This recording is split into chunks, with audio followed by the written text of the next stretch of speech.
At our anniversary dinner in downtown Portland, my girlfriend Natalie Hughes suddenly clutched her stomach and rushed to the bathroom, returning pale and shaken. As a forensic pathologist with 12 years of experience, I immediately recognized the signs she had just taken abortion pills, and from the timeline, this was my baby she was destroying. But I smiled calmly and continued eating, because I had lived through this exact nightmare before. In my previous life, I discovered too late that Natalie had terminated our pregnancy to get back together with her first love, Caius Hayes. I fought desperately to expose the truth, to make her see what she'd done, but she chose him over our future. The heartbreak nearly destroyed me, and I died in a motorcycle accident, at 29, consumed by rage and betrayal. But somehow, I woke up 6 months earlier. This time I knew exactly what was coming. And I was going to let destiny take its course. Because I also knew something Natalie didn't. Caius Hayes had exactly 3 weeks left to live, and there was nothing anyone could do to stop it. Before we jump back in, tell us where you're tuning in from, and if this story touches you, make sure you're subscribed, because tomorrow, I've saved something extra special for you.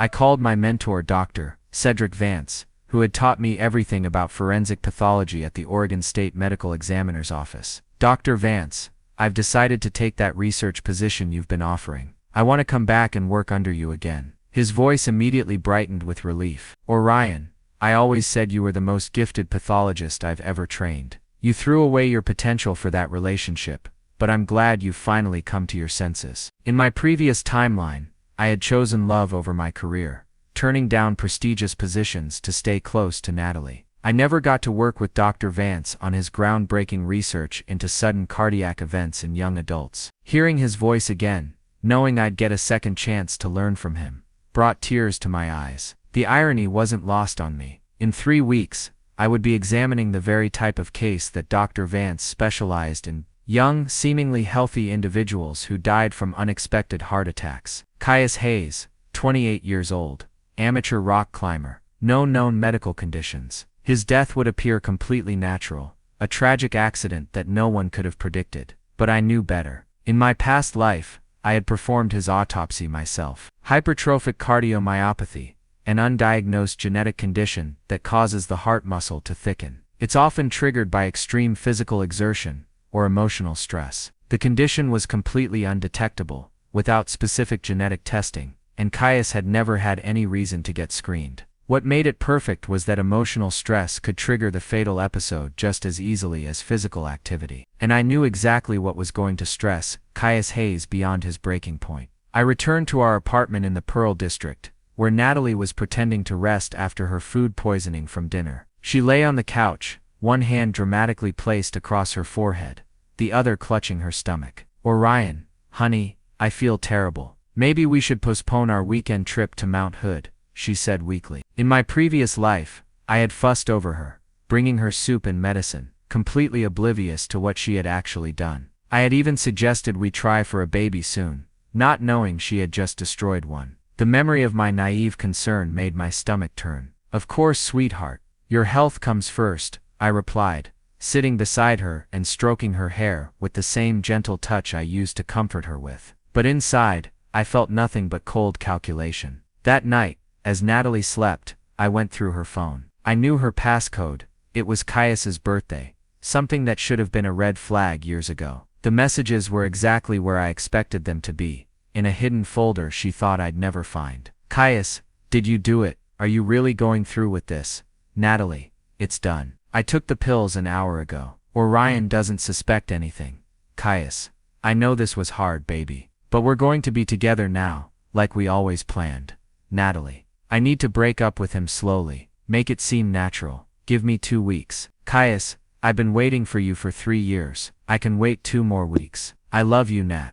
I screenshotted everything, though I wouldn't need the evidence for what I had planned. This wasn't about proving Natalie's betrayal. It was about letting destiny run its course. The next morning, I made Natalie breakfast in bed, playing the devoted boyfriend perfectly. She ate gratefully, occasionally wincing and holding her stomach. The abortion pills would cause cramping for a few more hours, but she was committed to her performance. Orion, you're so good to me, she said, reaching up to touch my face. I don't deserve you. For the first time in either timeline, she was telling the truth. I kissed her forehead gently. You deserve everything that's coming to you, Natalie. She smiled, completely missing the double meaning in my words. That afternoon, I drove to my new office at the medical examiner's building in downtown Portland. Dr. Vance greeted me with a warm handshake and a tour of the facilities I had walked away from 3 years earlier. Orion, I want you to know that your decision to prioritize your relationship wasn't wrong, he said, as we walked through the state-of-the-art autopsy suites. Love is important, but I always worried that you were giving up too much of yourself. If only he knew how right he was. Dr. Vance, I've learned that some relationships require you to lose who you are. I don't want to be that person anymore. He nodded approvingly. That's wisdom, son. Real love should make you more yourself, not less. As we entered his private research lab, Dr. Vance pulled up a case file on his computer. I want to show you something fascinating. We've been tracking a series of sudden cardiac deaths in young adults around the Pacific Northwest. All healthy individuals, no warning signs, no obvious causes. The screen showed a map of Oregon and Washington, with red dots marking locations of unexplained cardiac events. One dot was placed directly over Mount Hood National Forest, exactly where Caius would die in 18 days. The pattern suggests these aren't random, Dr. Vance continued. Environmental factors, stress, genetic predisposition. There's something connecting these cases. I believe we're on the verge of a breakthrough that could save lives. I stared at the map, knowing I possessed information that could prevent at least one of those deaths. But prevention wasn't justice, and Caius Hayes had made his choice when he convinced Natalie to destroy our baby. This research could change everything, I said, and I meant it, just not in the way Dr. Vance expected. That evening, I returned home to find Natalie on the phone in our bedroom, speaking in hushed tones. I heard Caius's voice through the speaker as I approached the door. Can't wait much longer, Nat. Seeing you with him is killing me. I know, baby, just a little more time. I need to make sure he doesn't suspect anything. Meet me tomorrow night. The usual place. I need to hold you. I quietly retreated to the kitchen, giving no indication that I had overheard. The usual place was Pittock Mansion, an overlooked spot where they had been meeting secretly for months. In my previous life, I had discovered their affair there, catching them in an intimate embrace that shattered my world. This time, I wouldn't be going there to confront them. I would be letting them have their moment, because I knew it would be one of their last. I made dinner as if nothing had happened, setting the table for two, and opening a bottle of wine. When Natalie emerged from the bedroom, she looked nervous but determined. Orion, we need to talk, she began, her voice trembling slightly. Here it comes, I thought. The beginning of the end. I think we need some space, just temporarily. I've been feeling overwhelmed lately, and I think some time apart might help us both. In my previous timeline, these words had devastated me. I had begged her to reconsider, promised to change, offered to go to counseling. I had made myself smaller and smaller, trying to become whatever she wanted me to be. This time, I simply nodded. If that's what you need, Natalie. I want you to be happy. Her eyes widened in surprise. She had clearly expected more resistance. Really? You're not upset? Of course I'm upset, I replied calmly. But I can't force you to stay if you don't want to be here. How long do you think you'll need? Maybe a few weeks, a month at most. I smiled gently. Take all the time you need. I'll always be here when you're ready to come back. She burst into tears then, throwing her arms around me. You're such a good man, Orion. I don't deserve you. Again, she was telling the truth. As I held her, feeling her genuine remorse and confusion, I almost felt sorry for her. She was about to lose everything she thought she wanted, and she had no idea what was coming. But then I remembered our baby, the life she had ended without even telling me it existed, and my sympathy evaporated, like morning mist. 17 days, I thought as I stroked her hair. Caius Hayes has 17 days left, and Natalie Hughes has no idea that her entire world is about to collapse. The next morning, Natalie packed her bags with the efficiency of someone who had been planning this moment for weeks. I helped her carry her suitcase to her car, playing the supportive boyfriend to perfection. I'll stay at Mia's place in Hawthorne, she said, referring to her coworker Mia Thornton, just until I figure things out. Preparing and narrating this story took us a lot of time, so if you are enjoying it, subscribe to our channel, it means a lot to us. Now back to the story. I knew she was lying. She would spend exactly one night at Mia's, before moving in with Caius at his apartment in the Alberta Arts District. In my previous timeline, I had discovered this deception through a private investigator I hired in my desperate attempt to win her back. That sounds perfect. Mia's great, and you two always have fun together, I said, kissing her goodbye. Text me when you get there safely. She promised she would, though I knew that text would come from Mia's apartment while she spent the evening with Caius planning their new life together. After she left, I sat in our empty apartment and felt nothing. No heartbreak, no desperation, no urge to chase after her. Just a cold, calculated patience that came from knowing exactly how this story would end. I called Dr. Vance to confirm my start date, and threw myself into research. Over the next 3 days, I studied every case file on sudden cardiac death in young adults, paying particular attention to environmental triggers and stress factors. I wasn't looking for ways to prevent these deaths. I was looking for patterns that would help me understand exactly how Caius's death would unfold. On Thursday evening, I received the text I was expecting. Hey babe, made it to Mia's safely, going to bed early tonight. Love you. At the exact moment she sent that message, I drove past Caius's apartment building, and saw her car parked in his designated spot. Through his third-floor window, I could see 2 silhouettes embracing in what they believed was secret. I didn't feel anger or betrayal this time. I felt like a forensic scientist observing a controlled experiment, watching variables align exactly as predicted. The next morning, I started my new position at the medical examiner's office. Dr. Vance introduced me to the team and assigned me to my old desk in the research department. It felt like coming home after a long, misguided journey. Orion, I want you to focus on the cardiac cases initially, Dr. Vance explained as he handed me a stack of files. Your background in biochemistry makes you uniquely qualified to spot patterns others might miss. I accepted the assignment, knowing that in 13 days, I would be adding Caius Hayes to this very collection of cases. That weekend, Natalie texted periodically, with updates about her healing process with Mia. She sent photos from coffee shops and art galleries, carefully cropped to hide any sign of Caius. She was building an elaborate alibi for a relationship that everyone who mattered already knew about.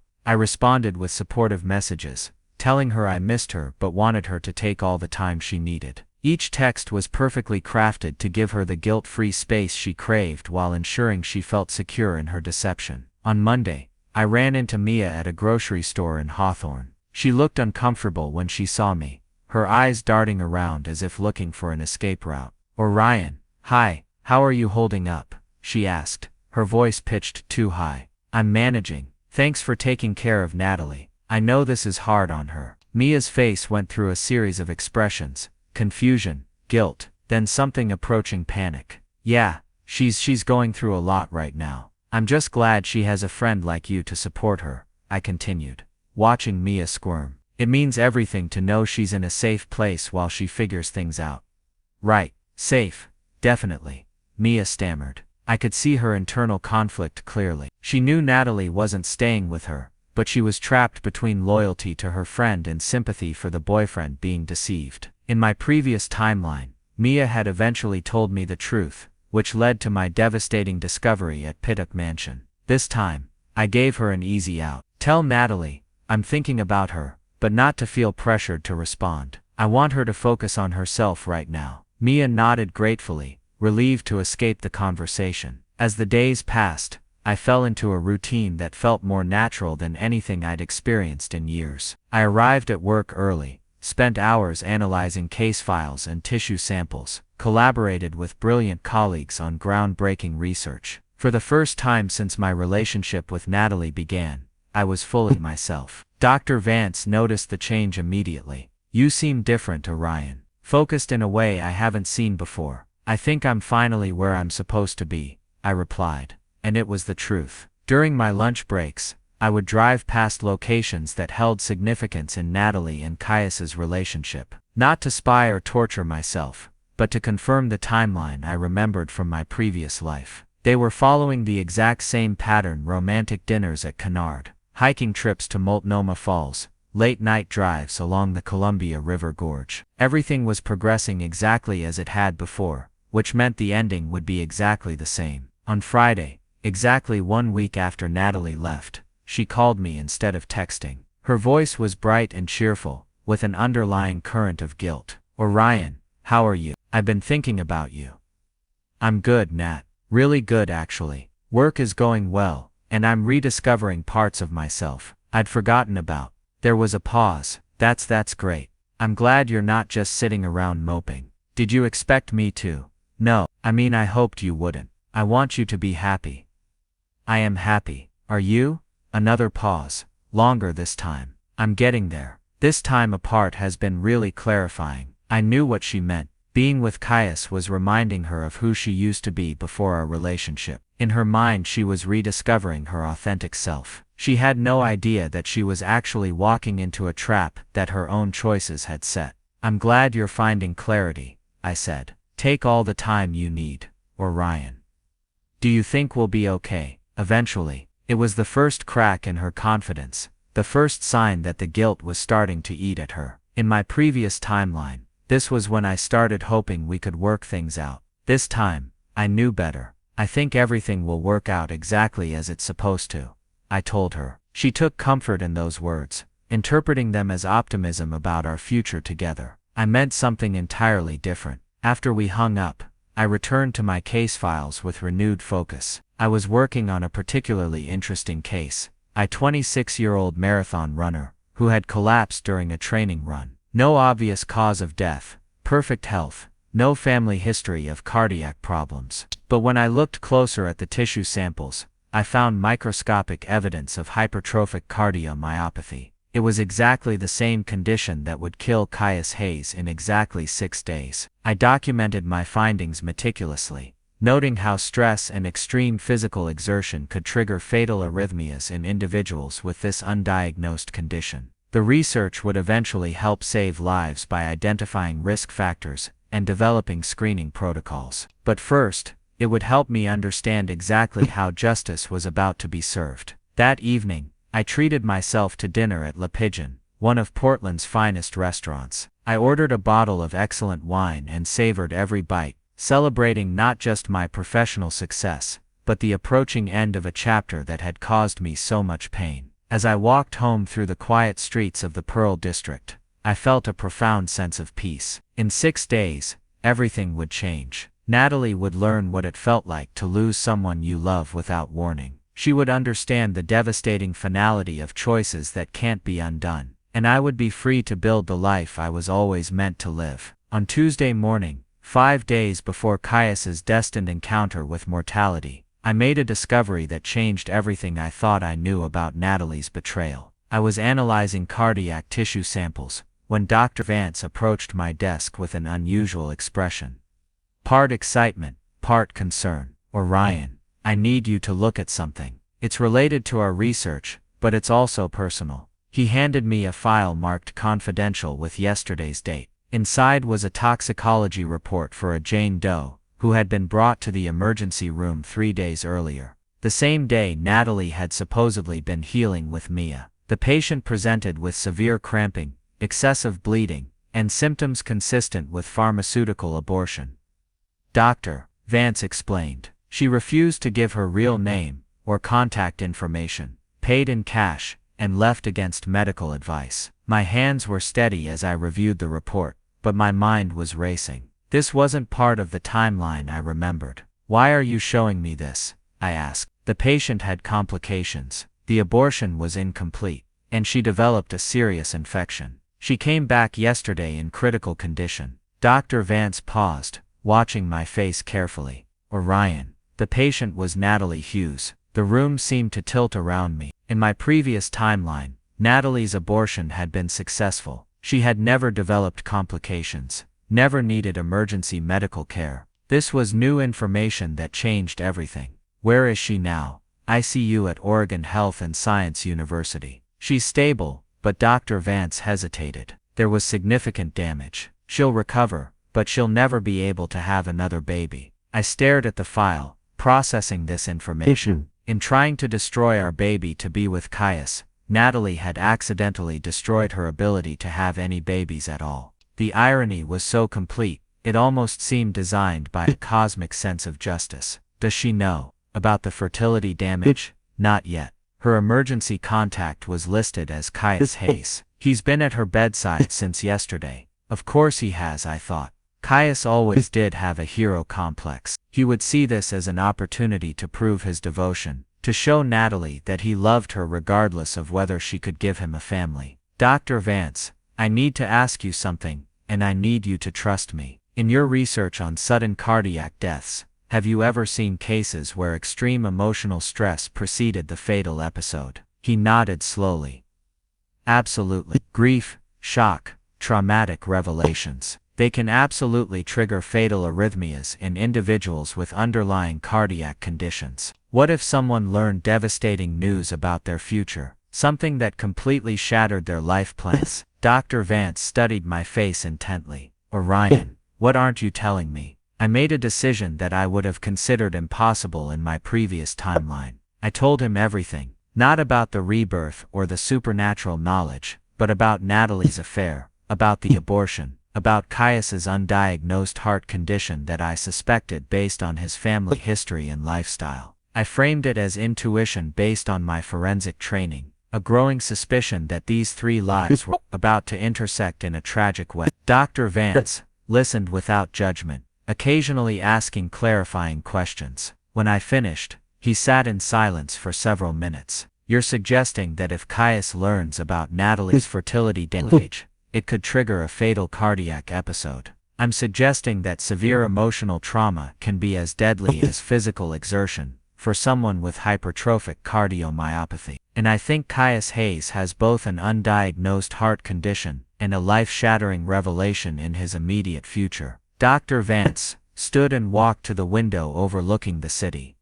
If you're right, we could prevent a death. We could warn him, get him screened, prepare him for the emotional impact. We could, I agreed. The question is whether we should. He turned back to me sharply. What do you mean? Dr. Vance, this man convinced my girlfriend to abort our baby, so she could be with him. He actively participated in the destruction of a life. If his own actions have set in motion a chain of events that leads to natural consequences, is it our place to interfere with justice? Orion, you're talking about letting someone die. I'm talking about not preventing someone from facing the natural results of their choices. There's a difference. We stared at each other across a moral chasm that I could see forming between us. Dr. Vance was a healer, dedicated to preserving life regardless of circumstances. I was becoming something else, a student of justice, an observer of consequences, someone who understood that sometimes the most merciful thing you can do is allow destiny to run its course. I can't be part of this, Dr. Vance said finally. If you have knowledge that could save a life, you have an obligation to act on it. Then you act on it, I replied calmly. But I won't help you warn the man who destroyed my future. That afternoon, I drove to OHSU Hospital, not to see Natalie, but to observe. I sat in the parking garage, with a clear view of the ICU entrance, watching as Caius arrived with flowers and coffee. He looked haggard, his clothes wrinkled from sleeping in a hospital chair. His face was etched with worry and exhaustion. For a moment, I almost felt sorry for him. He genuinely loved Natalie, and her medical crisis was clearly devastating him. But then I remembered the text messages, the casual way he had encouraged her to take care of our baby, and my sympathy evaporated. I followed him inside, maintaining my distance, and positioned myself where I could observe without being seen. Through the ICU window, I watched him sit beside Natalie's bed, holding her hand and speaking softly to her. She was awake but weak, her face pale against the hospital pillows. They looked like the perfect couple, devoted lovers facing adversity together. No one observing them would guess that their relationship was built on deception and the destruction of an innocent life. I was about to leave when I saw Dr. Martinez, Natalie's attending physician, approach Caius in the hallway. Their conversation was brief but intense. I couldn't hear the words, but I could read Caius's body language, as the doctor explained something that clearly shocked him. This was it. This was the moment when Caius learned that the woman he loved would never be able to give him the family he had always dreamed of. In my previous timeline, this conversation had never happened, because Natalie had never developed complications. Caius's face went through a series of expressions: shock, grief, then something approaching panic. He asked several urgent questions, gesticulating, with increasing agitation. Dr. Martinez placed a calming hand on his shoulder, but Caius shook it off, and walked quickly toward the elevator. I followed at a distance, as he left the hospital, and drove aimlessly through Portland's streets. His driving was erratic, distracted. He pulled over 3 times to make phone calls, pacing frantically on the sidewalk during each conversation. Finally, he drove to Mount Hood National Forest, the same location where he would die in my previous timeline. But this time, he wasn't going there for a romantic hike with Natalie. He was going there to process the devastating news that had just shattered his entire future. I parked far enough away to avoid detection, and watched through binoculars as Caius hiked alone up the familiar trail. His movements were agitated, desperate. He was clearly in emotional turmoil, pushing himself physically as he always did when he needed to think. The irony was perfect. In trying to claim Natalie for himself, Caius had set in motion the exact events that would lead to his death. The abortion complications that made it impossible for Natalie to have his babies, the emotional devastation of learning this news, the stress-induced cardiac episode that his undiagnosed condition couldn't handle. He had destroyed my family, and in doing so, he had destroyed his own future. Nature was about to balance the scales in a way that no human court could match. As I watched him disappear into the forest, I felt a profound sense of completion. In exactly 4 days, this chapter of my life would close forever. And unlike my previous timeline, this time, I wouldn't be left broken and bitter. I would be free to build something better. I drove back to Portland with a clear conscience, knowing that justice was already in motion, and I didn't need to lift a finger to help it along. The universe had its own ways of ensuring that everyone eventually faces the consequences of their choices. Sometimes, the most powerful thing you can do is simply step aside and let destiny do its work. 3 days after I followed Caius to Mount Hood, I was reviewing toxicology reports in my office when my phone rang. The caller ID showed Natalie's number, and for a moment, I hesitated. In my previous timeline, this call had never come. Orion. Her voice was shaky, desperate. Something terrible has happened. I kept my voice steady, professional. What's wrong, Natalie? It's Caius. He had a heart attack on a hiking trail. They found him this morning. She broke down sobbing. He's gone, Orion. He's really gone. I closed my eyes, feeling a complex mixture of satisfaction and genuine sorrow. Not for Caius, but for the version of Natalie who had once been capable of love before she chose betrayal. I'm so sorry for your loss, I said, and part of me meant it. I don't know what to do. The police are asking questions, and I can't tell them about us, about why I was really staying away from you. Her voice cracked. Orion, I need you. Can you come to the hospital? Here was the test. In my previous timeline, I had been the one calling her, begging for reconciliation, never knowing about Caius. Now she was calling me, vulnerable and desperate, seeking comfort from the man she had betrayed. Which hospital? I asked. Legacy Immuin. He's in the morgue. They want someone to identify him officially, and his family is flying in from Sacramento, but they won't be here until tomorrow. I paused, letting the irony sink in. She was asking me to examine the body of the man who had convinced her to abort our baby. In my professional capacity as a forensic pathologist, I might even be assigned to perform his autopsy. I'll be there in an hour, I said. The drive to Legacy Immuin gave me time to prepare mentally for what was coming. I had to play the supportive ex-boyfriend, while knowing exactly why Caius had died. More importantly, I had to decide how much truth Natalie could handle in her current emotional state. I found her in the hospital chapel, still wearing the clothes she'd been in when the Rangers called her. Her eyes were red and swollen, her hands shaking as she clutched a tissue. Thank you for coming, she whispered, falling into my arms. I know this is awkward, but I didn't know who else to call. I held her gently, the way I used to when she had nightmares. The familiar scent of her shampoo brought back memories of better times, before the lies and betrayal. For a moment, I almost forgot why I was really there. How did it happen? I asked. The Rangers found him on the Timberline Trail. They think he'd been there since yesterday afternoon. No witnesses, no signs of trauma. She shuddered, just a heart attack. He was only 28, Orion. How does a healthy 28-year-old just die like that? I could have answered that question with scientific precision. I could have explained hypertrophic cardiomyopathy, stress-induced arrhythmias, the way emotional devastation can stop a heart as surely as any physical trauma. Instead, I simply said, sometimes these things happen without warning. The doctor said he probably didn't suffer, that it would have been quick. She looked up at me with desperate hope. Do you think that's true? Yes, I said, and this time I was being completely honest. From what you've described, it would have been very fast. A police detective approached us then, a middle-aged woman with kind eyes but a professional demeanor. Miss Hughes. I'm Detective Charlotte Green. I need to ask you a few more questions about Mr. Hayes. Natalie tensed against me.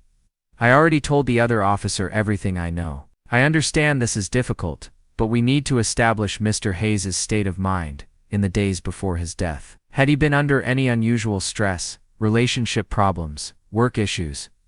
Natalie looked at me frantically, clearly torn between the truth and her need to protect our secret. I made the decision for her. Detective, I'm Dr. Orion Wild, Oregon State Medical Examiner's Office. If Mr. Hayes died of sudden cardiac arrest with no obvious cause, you might be dealing with an undiagnosed genetic condition. I'd recommend a full cardiac workup during the autopsy. Detective Green nodded gratefully. Actually, Dr. Wild, since you're here, would you be available to consult on the case? We're short-staffed, and this would help expedite things for the family. I felt Natalie's hand tighten on my arm. She was asking me to examine the body of her secret lover, not knowing that I already understood exactly what had killed him. Of course, I said. I'm happy to help. 2 hours later, I stood over Caius Hayes' body in the morgue, conducting the examination that would officially close this chapter of my life. Natalie waited outside, unable to bear watching the procedure. The autopsy confirmed everything I had known it would. Severe hypertrophic cardiomyopathy, undiagnosed and untreated. The heart muscle was so thickened that any significant stress could have triggered the fatal arrhythmia. In his personal effects, I found his phone. The last text message was to Natalie, sent just an hour before his estimated time of death. I can't stop thinking about what the doctor told me. We need to talk when you're feeling better. I love you no matter what. He had died loving her, never knowing that his love had cost him everything. When I emerged from the morgue, Natalie was sitting exactly where I had left her, staring at the wall with empty eyes. It was his heart, I told her gently. A genetic condition he never knew he had. There's nothing anyone could have done. She nodded numbly. Can I see him? Are you sure you want to? I need to say goodbye. I led her into the viewing room, where Caius lay peaceful and still. She approached the table slowly, reaching out to touch his hand. I'm so sorry, she whispered.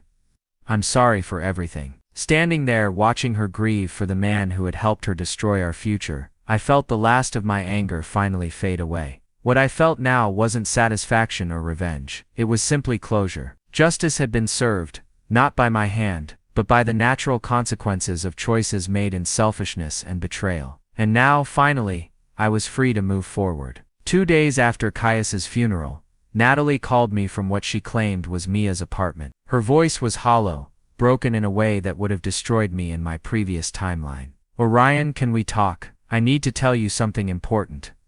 Of course. Do you want to meet somewhere, or should I come to you? There was a long pause. Could you come here? I don't think I can drive right now. I knew she wasn't at Mia's. She was at Caius's apartment in the Alberta Arts District, surrounded by the remnants of the life they'd planned together. But I also knew it was time for the final conversation that would set us both free. Text me the address, I said. I'll be there in an hour. When I arrived at Caius's building, I found Natalie in apartment 3B, exactly where I'd expected her to be. The space was a shrine to their relationship. Photos of hiking trips, concert tickets pinned to a corkboard, his climbing gear still hanging by the door. She looked like she hadn't slept in days. Her hair was unwashed, her clothes wrinkled, her eyes rimmed with dark circles that spoke of endless crying. Thank you for coming, she said, gesturing for me to sit on the couch where I'd seen their silhouettes embracing 2 weeks earlier. Natalie, whose apartment is this? Her face crumpled. It's Caius's place. I've been staying here since he died. I couldn't bear to be anywhere else. I nodded, unsurprised. What did you want to tell me? She took a shaky breath. Orion, I've been lying to you. About everything. I wasn't staying with Mia. I was here. With Caius. We were together. I know, I said simply. Her eyes widened in shock. What do you mean you know? I mean I've known about your affair for months, Natalie. I knew about the pregnancy, about the abortion, about your plans to leave me for him. The color drained from her face. That's impossible. How could you know? I pulled out my phone and showed her the screenshots I'd taken of her text messages. Her hands shook as she read her own words back to herself. You went through my phone. Your passcode was Caius's birthday. It wasn't exactly hard to figure out. She stared at me with growing horror. If you knew, why didn't you say anything? Why didn't you fight for us? Because there was no us to fight for. Natalie, you made your choice the moment you decided to destroy our baby for another man. Our baby? Her voice was barely a whisper. Did you think I wouldn't figure it out? I'm a forensic pathologist, Natalie. I know the signs of pharmaceutical abortion. I knew what you'd done the night it happened. She doubled over as if I'd struck her physically. Oh God, you knew about the baby. I knew everything. I knew about your affair. I knew about the pregnancy. I knew about your plans to leave me. And I decided to let you have exactly what you wanted. But why? Why would you let me go through with it if you knew? I stood up and walked to the window, looking out at the city where I'd rebuilt my life, while she'd destroyed hers. Because sometimes the most powerful thing you can do is step aside and let people face the consequences of their own choices. Consequences. Her voice rose to nearly a shriek. What consequences? I lost the man I loved. Caius is dead. And whose fault is that, Natalie? She stared at me, confusion and dawning horror warring in her expression. There's something else you need to know, I continued. Something the doctors haven't told you yet about your complications from the abortion. What are you talking about?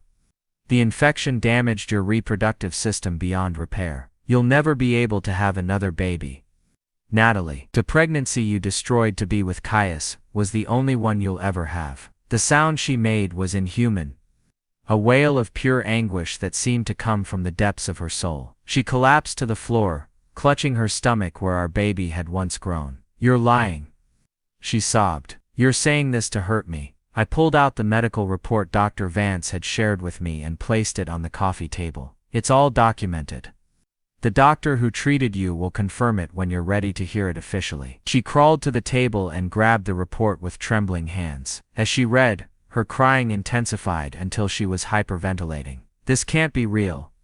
This can't be happening. You chose Caius over our baby, I said quietly, and in making that choice, you ensured that you'd never have his babies either. The universe has a way of balancing things out. She looked up at me with wild eyes. You could have stopped this. You could have warned me about the complication. Just like you could have told me about the pregnancy before you ended it. It's not the same thing, isn't it? We both had knowledge that could have changed everything. The difference is, my silence was about letting you face the consequences of your choices. Your silence was about deceiving someone who loved you. I walked toward the door, knowing this would be the last time I ever spoke to her. Goodbye, Natalie. I hope someday you find peace with the decisions you made. Don't leave me, she screamed, scrambling after me on her hands and knees. Please don't leave me alone with this. You were never going to be alone, I said, pausing at the doorway. You were going to have Caius, and the family you sacrificed everything for. But you can't build happiness on the destruction of innocent life. You can't create love through betrayal and lies. Orion, please. I'm sorry. I'm so sorry. I know you are. But sorry doesn't bring back our baby. And it doesn't bring back Caius. Some choices can't be undone. I left her there, collapsed on the floor of her dead lover's apartment, surrounded by the remnants of a future that her own actions had made impossible. As I walked to my car, I could hear her screaming my name. But I didn't look back. For the first time in either timeline, I was truly free. 6 months after I left Natalie in Caius's apartment, I was reviewing research proposals in my new office when Dr. Vance knocked on my door. Orion, there's someone here to see you. Says it's urgent. The someone was Detective Charlotte Green, and her expression was troubled. Dr. Wald, I need to ask you about Natalie Hughes. When was the last time you spoke with her? About 6 months ago. Why? She's been hospitalized for a psychological evaluation. Apparently, she's been telling anyone who'll listen that you murdered Caius Hayes using some kind of forensic knowledge to trigger his heart attack. I felt a chill run down my spine. That's obviously not possible. Of course not. The autopsy was conclusive, natural causes, genetic condition. No external factors, but Miss Hughes has become obsessed. She's been calling our department daily, demanding we investigate you for murder. She's convinced you somehow caused his death. Detective Green paused, studying my face. The thing is, Dr. Wilde, some of her accusations are oddly specific. She claims you knew about Caius's heart condition in advance, that you deliberately withheld medical information that could have saved his life. Detective, I had never met Caius Hayes before he died. I had no knowledge of his medical history. I believe you, but Miss Hughes has been spiraling since his death. She lost her job last month for erratic behavior. Neighbors report her talking to herself, having conversations with Caius, as if he were still alive. Yesterday she was found at Mount Hood, at the exact spot where he died, trying to communicate with his spirit. The image of Natalie, alone and broken, talking to ghosts in the forest where her lover died, should have filled me with sympathy. Instead, I felt only a profound sadness for the person she could have been. Is she getting help? She's under psychiatric care now. But Dr. Wilde, I need to ask, did you know about her relationship with the deceased? I considered lying, but there was no point anymore. Yes, I knew they were having an affair. Why didn't you mention this during the investigation? Because it wasn't relevant to his cause of death. Caius Hayes died of hypertrophic cardiomyopathy. His relationship status didn't change that medical fact. Detective Green nodded slowly. You're right, of course, but it does explain Miss Hughes' psychological state. Guilt, grief, the need to blame someone else for a tragedy that was simply a cruel twist of fate. After she left, I sat in my office thinking about the irony of Natalie's accusations. She was right that I had known about Caius's heart condition,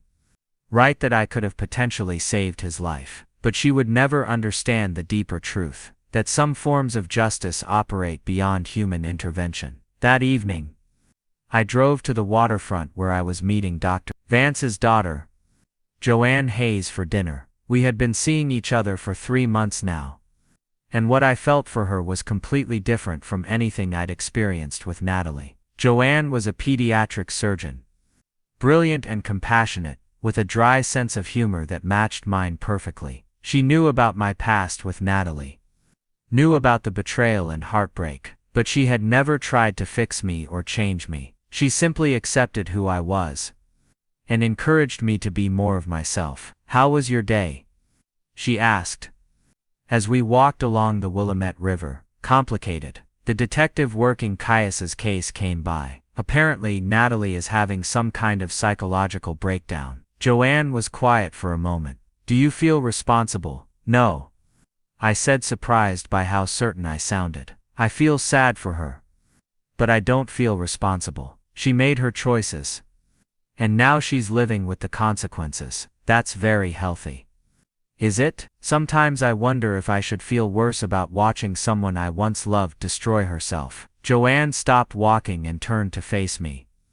Orion, you can't save someone from themselves. You tried to build a life with her, and she chose to destroy it for someone else. The fact that her choices led to tragedy doesn't make you responsible for her mental health. Standing there by the river, holding hands with someone who truly understood me, I finally felt the last weight of my old life lift from my shoulders. A year later, Joanne and I were married in a small ceremony, attended by colleagues and friends who knew us for who we really were. Dr. Vance walked her down the aisle, beaming with pride at seeing 2 of his protégés find happiness together. Our research on sudden cardiac death had led to new screening protocols that would save hundreds of lives. I had found my purpose, my calling, my authentic self, and somewhere in a psychiatric facility outside Portland, Natalie was still having conversations with a ghost, still trying to rewrite a story that had already ended.